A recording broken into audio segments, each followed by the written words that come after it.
செய்திச் சுருக்கம். உள்நாட்டுச் செய்திகள். அதிக உஷ்ணத்துடன் கூடிய காலநிலை பற்றி வளிமண்டலவியல் திணைக்களம் விடுத்த முன்னெச்சரிக்கை அறிவித்தல் இன்றும் அமலில் உள்ளது. வடக்கு, வடமத்திய, வடமேல், மேல் சப்ரகமுவ, கிழக்கு, தென் மாகாணங்களிலும் மொன்றாகலை மாவட்டத்திலும் மனித உடல் உணரக்கூடிய வெப்பம் எச்சரிக்கை மட்டத்துக்கு அதிகரிக்கக்கூடும். இதிலிருந்து தம்மை பாதுகாத்துக் கொள்ள தேவையான நடவடிக்கைகளை எடுக்குமாறு பொதுமக்களிடம் கோரிக்கை விடுக்கப்பட்டுள்ளது. போதிய அளவு நீர் அருந்த வேண்டும். முடிந்தவரை நிழல் தரும் இடங்களில் ஓய்வெடுப்பது முக்கியமானதென திணைக்களம் கூறுகிறது.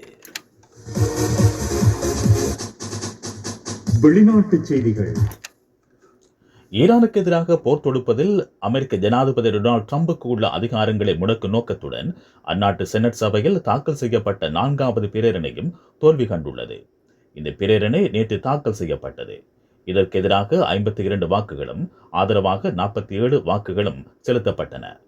செனட் சபையில் டிரம்பின் குடியரசுக் கட்சிக்கு பெரும்பான்மை பலம் உள்ளது. யுத்தத்துக்கு எதிரான பிரேரணைகளை தொடர்ந்து முன் சபையில் கொண்டுவரப்போவதாக குடியரசுக் கட்சி கூறுகிறது. விளையாட்டுச் செய்திகள்.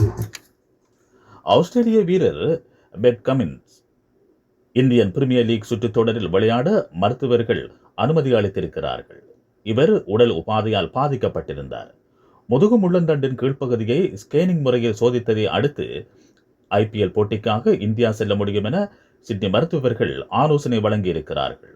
இதன் பிரகாரம் பெட் கமின்ஸ் இம்மாதம் கடைசி பகுதியில் சன்ரைசர்ஸ் ஹைதராபாத் அணியுடன் இணைந்து கொள்வார்.